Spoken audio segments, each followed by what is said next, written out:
2রা August 2027 একটি বিরল মহাজাগতিক ঘটনার সাক্ষী হতে চলেছি আমরা। একবিংশ শতাব্দীর দীর্ঘতম পূর্ণগ্রাস সূর্যগ্রহণ দেখা যাবে আর একটা বছর পরেই।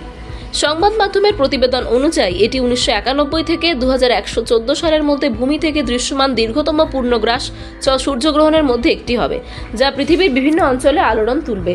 2027 সালের এই পূর্ণগ্রাস সূর্যগ্রহণে চাঁদ সম্পূর্ণভাবে সূর্যকে ঢেকে ফেলবে, যার ফলে সৃষ্টি হবে টোটালিটি নামের একটি মুহূর্ত। এই মুহূর্তে সূর্যের আলো চাঁদের জন্য বাধা পাবে।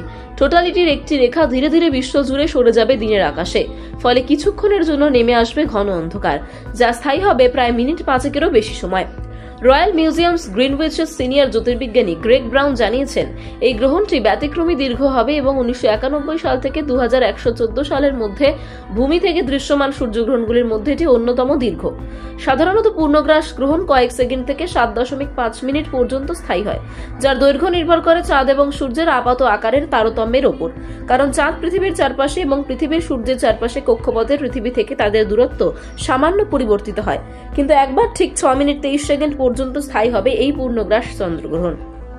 এই ঘটনাটি মরক্কো, আলজেরিয়া, তিউনিসিয়া, লিবিয়া, মিশর, সুদান, সৌদি আরব, ইয়েমেন এবং সোমালিয়া সহ দেশগুলিতে দৃশ্যমান হবে।